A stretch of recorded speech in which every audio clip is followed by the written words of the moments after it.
Hey, Creo fam, it is your girl Natasha. I am streaming live from Harlem, New York City in the middle of quarantine, but welcome to another edition of the Griot Live. So if you are tuning in right now, the first thing I want you to do is tell me, where are you tuning in from? Where are you quarantined? Where are you hunkered down? And we have a very special guest today, iconic, legendary director, actor, writer, comedian, Robert Townsend is going to be joining us in a few minutes. What's up, Q? Steph? Hey, Steph, thanks for tuning in. So if you are, hey, shout out to DC. I used to live in DC. I love DC. It's one of my favorite cities. So if you're tuning in, again, tell us where you're tuning in from. And our guest today is the legendary Robert Townsend. So I want you to go ahead and list whatever your favorite Robert Townsend movie is. This is really Black media trivia for anybody who's watching, because Robert Townsend has been around for a minute. Robert Townsend did Hollywood Shuffle, which came out in 1987. He did The Five Heartbeats. Come on now, Five Heartbeats. Everybody knows that is a classic movie. And little did y'all know, did you know that he did Baps? I hadn't realized that until I did my research. And then of course, the epic Raw with Eddie Murphy, right? Robert Townsend directed Raw, and he's gonna tell us his story. Oh, somebody shouted out Meteor Man. This is from Caught Up and Carried Away. Meteor Man is my fave. Meteor Man was a hilarious movie and before its time, because Black superheroes, hello, shout out to Nio. What's up, Nio? Checking in from the DMV area. Black Meteor Man was like one of the first Black superhero movies that we saw, even way before Black Panther. So again, if you are just tuning in, we are about to go live with the Robert Townsend, a legend in media and entertainment. But the big question that we're asking everyone is, tell us where you're tuning in from, and of course what your favorite movie was, and then think about any questions that you have. I know a lot of creatives follow the Griot, and so if you are writing a script right now, if you're writing a book, I think I see the request. I think Robert Townsend is in the building. Let's bring him. Let's see if this works. It should be connecting. But yes, send your questions for Robert Townsend if you have them. I think we're connecting. Shout out to Fort Lauderdale. Hey, what's up? How you doing? Robert Townsend. Oh my God, this makes quarantine worth it, having you on IG Live right now. Oh my God, I'm making my adjustment so my head isn't cut off. So no problem. Take your time. Make my little adjustment here. We're gonna adjust. We're gonna get this right. You know, we are producers and directors right now of our own IG Live. Okay. Somebody said the GOAT himself. There we go. Okay, I'm trying to get this thing. It's kind of funny, right? It's kind of funny. All right, I think there I just gotta fix this. I need a book. Hold on one second. Go ahead, get a book. No problem. Be right back. Loving the background. I'm with you. If you're tuning in, that's the Robert Townsend. He's with us live on the Griot. I am your host, Natasha S. Alford. Everybody's saying shout out to the GOAT, Meteor Man. I feel like this weekend I'm gonna binge a bunch of Black movies. Meteor Man, Baps is also on Netflix. So there's really no excuse not to get your nostalgia on. I'm seeing questions come in. So yes, please send your questions for Robert Townsend in the comments. And yes, Hollywood Shuffle is my favorite too. Shout out to the real Tiffany. So go ahead and submit your questions, and then we're going to go ahead and ask Robert the questions. So he's going to be here in any second. He's just getting a book. I am back. All right, there we go. Chicago's in the building. Somebody said Chicago represent. Chi-town. Well, hello. Well, first let me just say thank you for taking time to talk with me. And I'm just excited. I've been watching some of your interviews and just, how you're like, so I know I'm in great hands. So thank you for taking time to talk with me. Well, the thanks goes right back to you because you have made it possible for so many people to do the work that they do. You have changed the face of entertainment for Black people and for the culture. And so we're just so grateful. The first question I have for you, the Griot is very much about stories, right? That's what the Griot stands for. Yes. As you look back on your career, what do you think makes you the proudest about your story, considering where you came from, where you ended up, everything you've done? What makes you the proudest? What I would say is that I always try to be authentic and tell stories that go a little bit deeper so that it's not just a regular movie. I as a writer, I try to delve into character deeper. Everything I touch, I just try to, because I think what really resonates with an audience, why people, like or love the movies that I've created, I think in part is that they know that I really care and I have respect for the audience. And I think if you have a certain level of respect, then, it's kind of like I have a, interesting catalog of movies that I've created. So when people think of the Five Heartbeats, they go Five Heartbeats because I'm in it as well. Right. But then when they see a movie like Holiday Heart that I directed with Alfre Woodard and Ving Rhames, people don't. And then Baps, I got a funny comedy performance out of Halle Berry. And people were mad at me at first because they said Robert Townsend gave Halle Berry gold teeth and blonde hair. And I just wanted to change her look. So I think, the one thing that if people watch my body of work, they know that there's a real level of care and heart that comes through. And I think I just try to be authentic to the culture and, just touching people in a genuine way. Yeah, and it speaks to the range, right? Because Black people are not a monolith, obviously, right? And our stories don't have to be told in one way. It's not always serious. It's not always funny. I'm interested in what you think about how far Hollywood has come since you started. Hollywood Shuffle, iconic movie, 1987. I was 1 year old, and I was still... I was 1 year old when that movie came out. So first of all, Black Don't Crack, you look great. Well, thank you. But that movie talked about the stereotypes in Hollywood and how Black people were constantly being put in a box. 2020, a lot more creators these days. How far do you think we've come, and where is there still some work to do? I think we've come a long way. Because there's a lot of images that I think are really powerful and really beautiful, like, The Chi, and there's different, shows that I just go, wow, the writing. When I think in terms of Jordan Peele doing, Get Out, and so there's a lot of amazing work going on, and I just think that we're in a really beautiful time in Hollywood. When I think in terms of doing Hollywood Shuffle, we were fighting to create other images, and I think now it is a better time in Hollywood. There's always room for more. So I just think that, more movies, more television shows, and there's got to be, quality control. The only thing for me is that there's still some shucking and jiving going on, and so, certain shows are shot in Coonarama. So, we still have to, protect, because sometimes I watch and I go like, wait a second now, like, girl, let me tell you, and it's like, but I think because there's a bigger balance, it's not as bad as it was back in the day.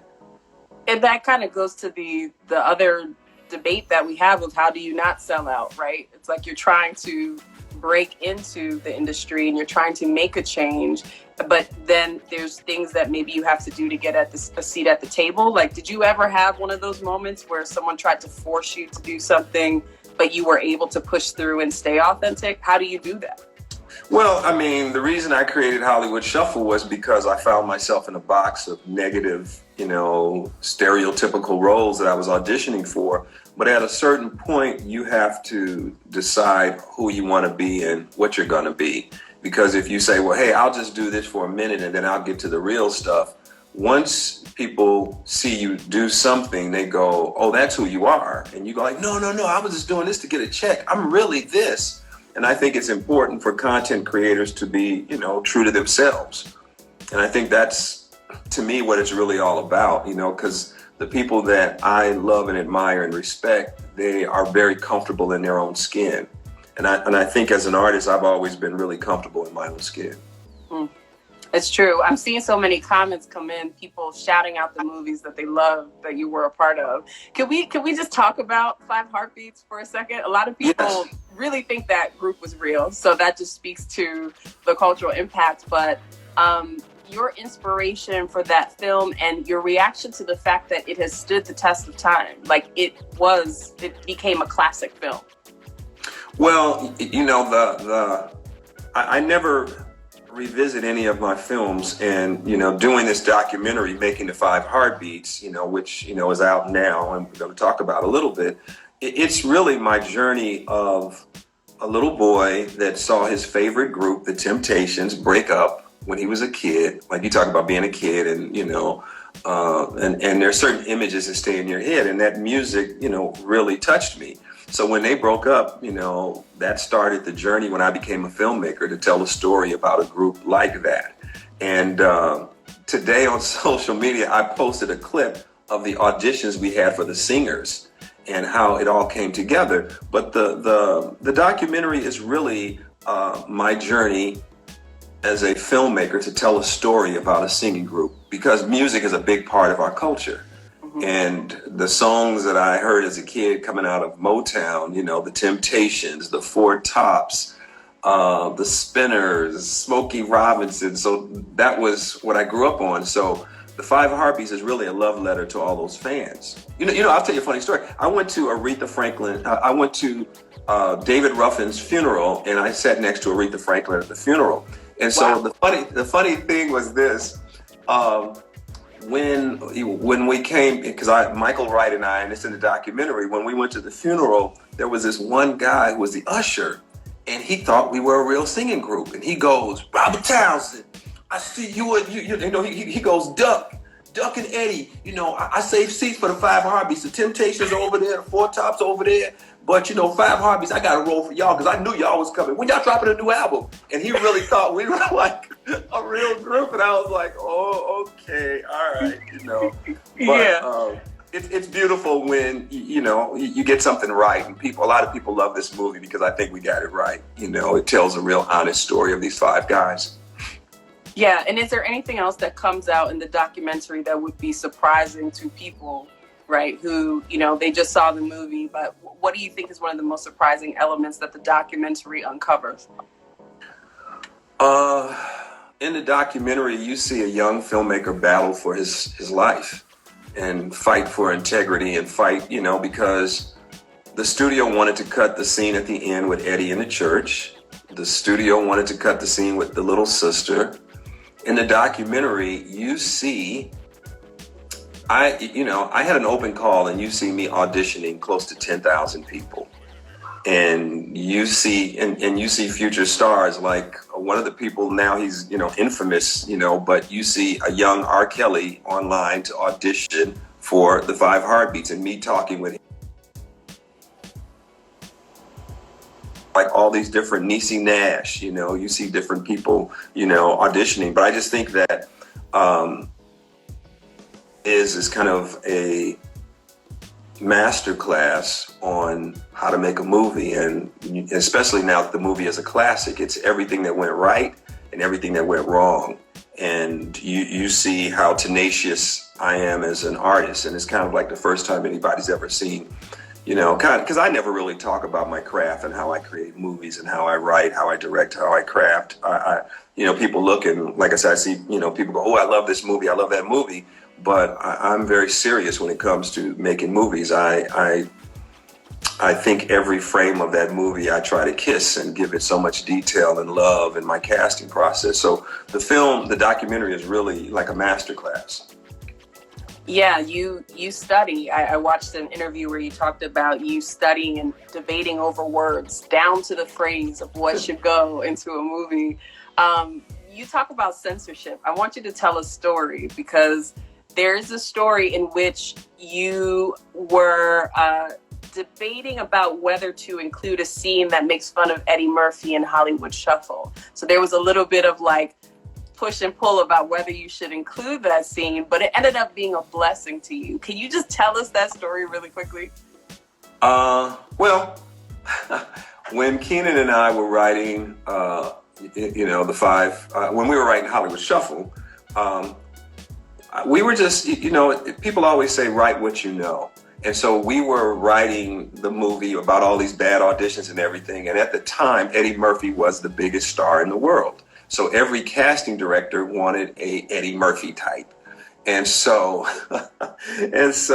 I write a scene where I'm having a nightmare in Hollywood Shuffle, and it's, 20 guys in blackface and leather jackets laughing like Eddie.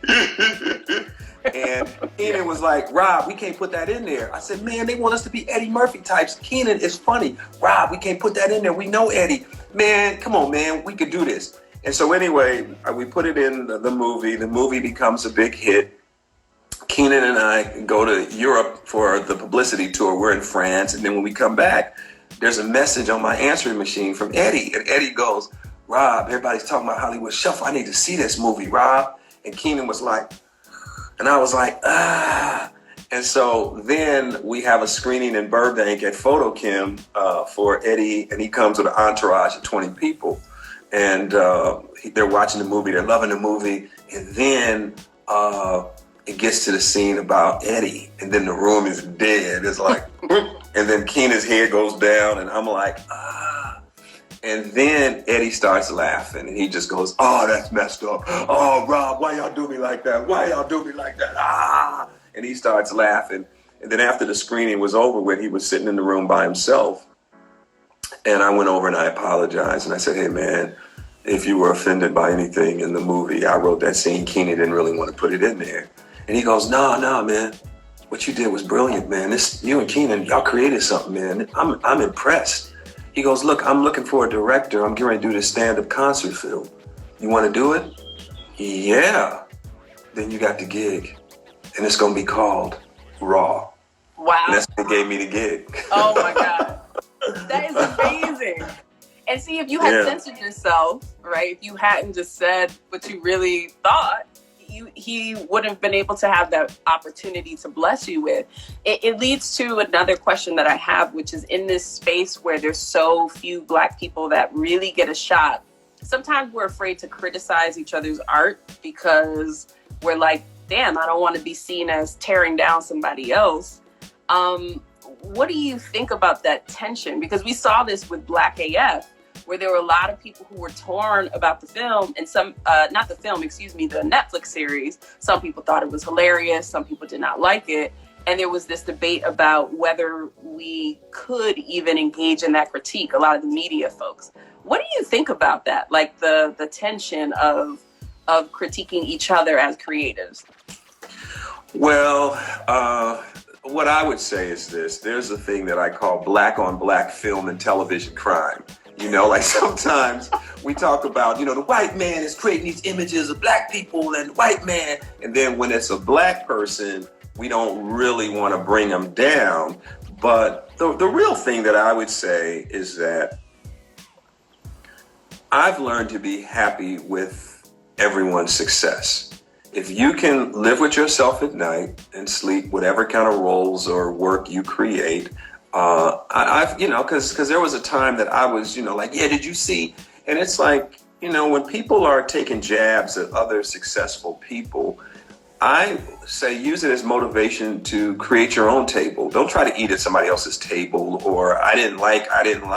It's like that energy should be spent on writing your script, shooting your project, focused on your work. I think a lot of creatives spend too much time criticizing their other colleagues instead of getting their hands dirty.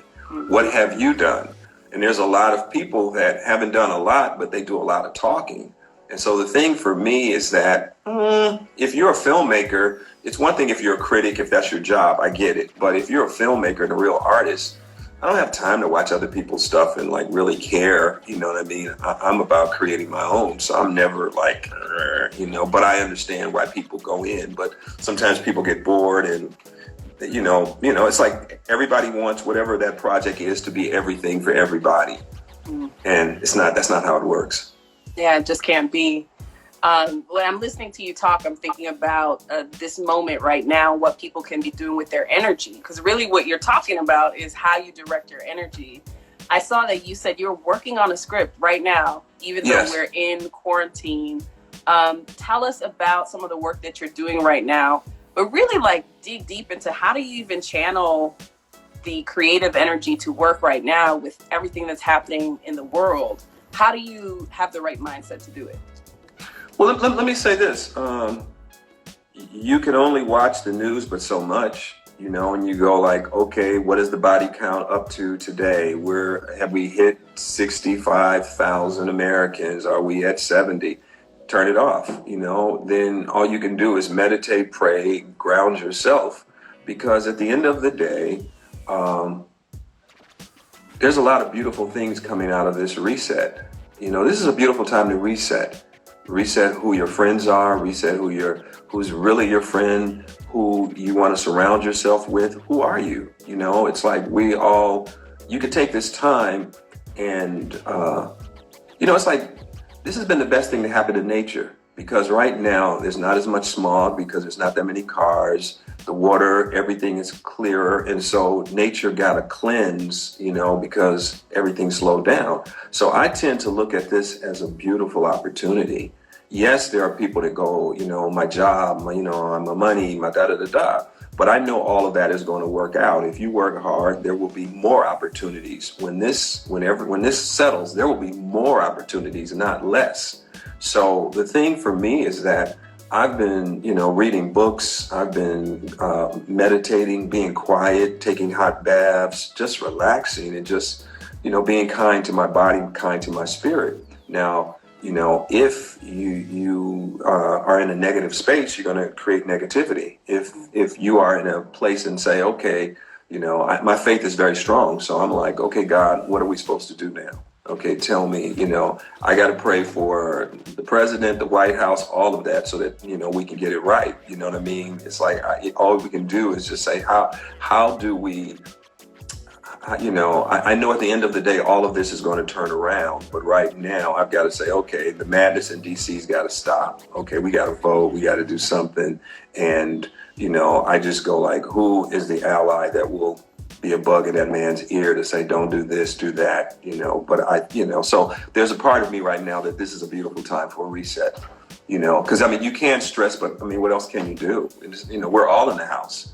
But here's the thing, the weather outside is beautiful. Beautiful outside. It's beautiful. Gorgeous. So it's kind of like, I understand people that got laid off and all of that, and there's a stress, but I think it's also time to refocus your brain. Like as an artist, this is heaven for me. I'm not going to lie. I'm not stressed at all. This is like heaven, because I go like, okay, who am I? As artists, you get to sit with yourself. Some people, I like me. So, so it's not like it's hard to sit and kind of think and just go, man, God, I have a wonderful life. I've had a wonderful life. I've been an artist for my entire life. So all of this is beautiful. Like today, just talking with you. It's kind of like, these are all gifts. I look at everything like this as a gift, and so now it's just about what are we going to do with this time, and how do you take advantage of the time, because this will be over with, in the next couple of months. This is all going to go away. And did you learn anything in this quiet time? And as I listen to you, I think about how sometimes we busy ourselves because we don't want to face what's actually in our spirit or how we really feel. And so we occupy ourselves with things to do. But it sounds like you're talking about a stillness of spirit and actually being in tune. You're enjoying this moment because you are in tune with yourself. It's incredible. Yeah, no. It's like my kids came over yesterday and they made brunch, and the brunch was amazing, and we just laughed and talked and just loved. So, I ain't got no complaints. And I have to follow up on that question because a lot of people are soaking in what you're saying, and this is really inspiring them. What book are you reading right now? The book is... That's holding up the phone? It's the book holding up the phone. Okay, there is a book, and it is called The Clarity Cleanse. The Clarity Cleanse. Okay. And basically, my composer Stephen Taylor gave me this book, and I've had it in the house for a long time. I'm going to grab it real quick because it's Okay. back here. And then You got to see it now. The Clarity Cleanse. Everybody who's watching right now, there it the is. Clarity Cleanse. And so what it is that it talks about how, like how you go to the bathroom and you get waste out of your system. Mhm. So how do you get emotional waste out of your system? So if you get, dinged by somebody, or there's somebody in your life, or there's a childhood experience that you didn't get out and it's still in you, how do you get it out? And it has all these beautiful things because I believe in preventive medicine. And what the book talks about is that a lot of people get sick because they hold on to negative energy, or somebody did them wrong and they can't release it. And it talks about just releasing stress and energy that's in your cells from years and years and years. And so, it just talks about clearing your brain. And it's just been amazing. I've just been having an amazing time doing it. That's amazing. It's built within us, the things that we experience. They're not just memories, they're part of our DNA. So it's something else that's coming up in the comments about you and your work is just how humble you are. Hollywood is a very attractive, glitz, glamour, money, all of these sort of fame, these things that people really chase. I'm curious how you have learned to focus on like what really matters versus focusing on some of the more superficial elements. How have you stayed grounded through all of these years? And I think a lot of people could learn from just kind of hearing you talk about that. Well, I know where I came from. I am just a little black boy from the west side of Chicago, product of a single mother who raised 4 kids on her own, worked really hard. We were on welfare for some years, and you never forget those things. And then, being a celebrity, and I've been famous a long time, it's a gift. God has given me a gift, and I never want to poo-poo the gift. It's like, I know there's favor on my life. I know there's an anointing that God has given me that goes through my work. And so when people sometimes go like the last scene in the 5 Heartbeats, I feel like going on, and Eddie got saved. You see in the documentary, I had to fight for that because the studio was like, what are you talking about? Just kill him off. We were over budget. And I was like, no, you don't understand. He got saved, and I've seen miracles happen. So I think for me, at the end of the day, you can only drive one car. Who you trying to impress? Yes, I'm in a Rolls Royce, who are you trying to impress? I sign autographs every day.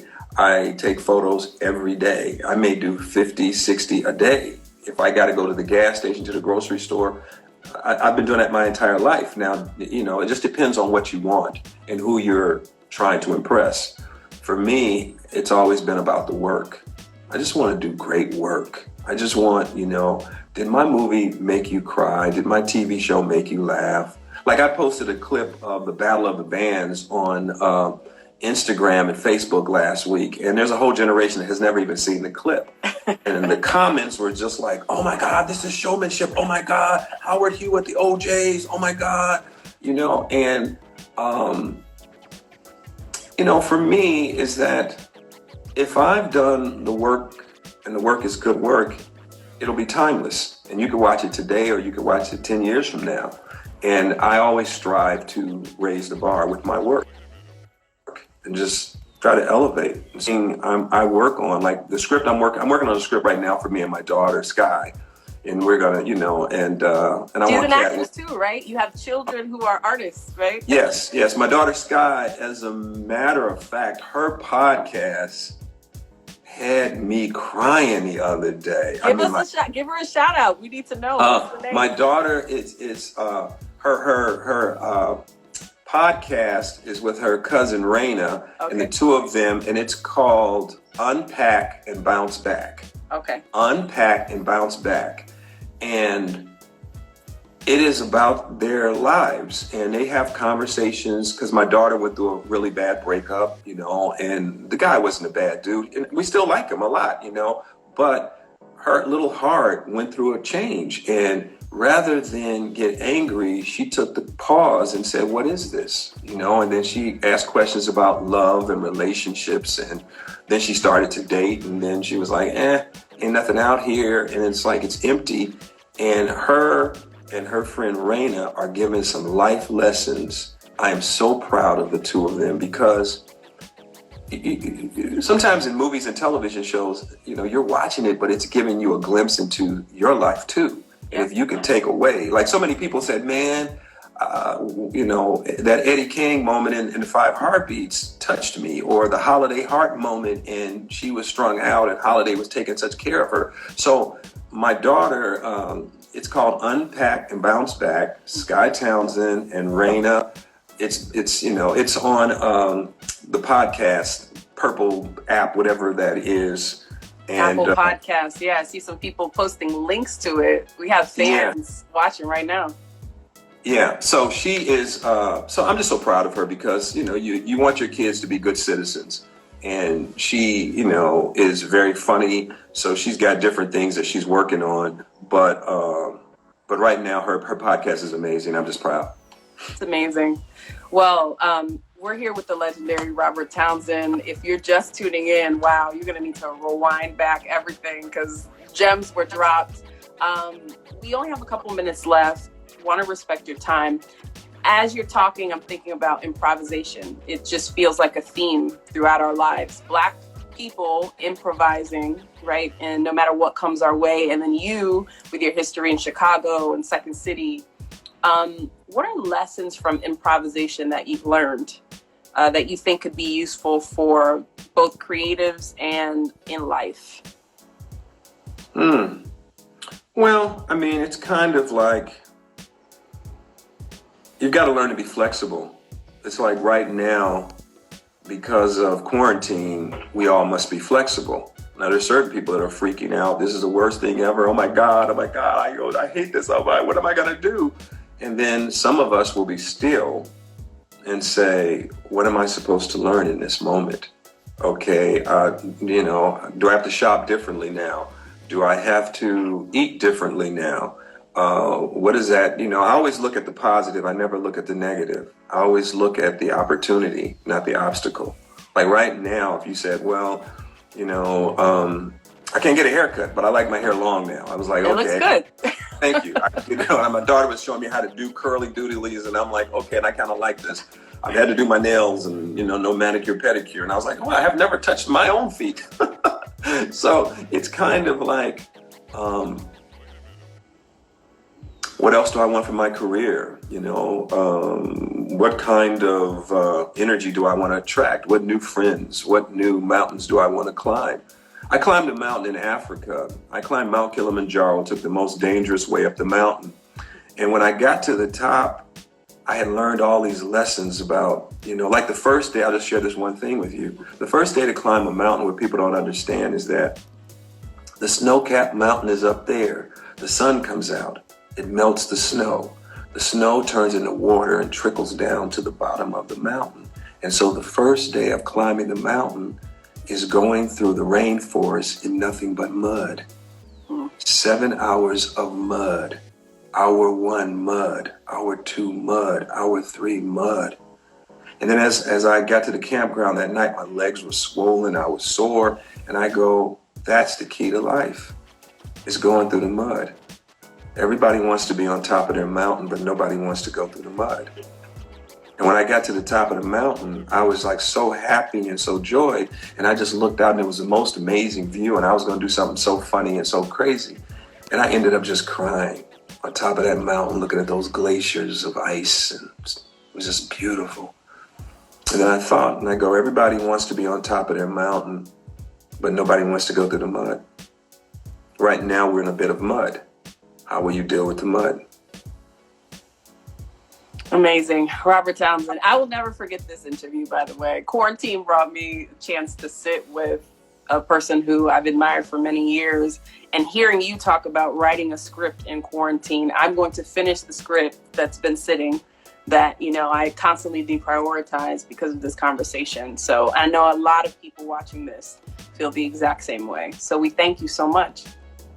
Thank you for taking time to talk with me. And again, just to let everybody know, the documentary is called Making the Five Heartbeats. It's out right now on all platforms. You can watch it on Apple and iTunes and UMC.tv. Yeah. Yes. Make sure you check it out, Making the Five Heartbeats, and go back and watch all the classics with Robert Townsend. Thank you, Robert Townsend. God bless you. Thank you so much. Take care. And thank Blessings. you, Real Family, for tuning in. We'll see you online. Bye.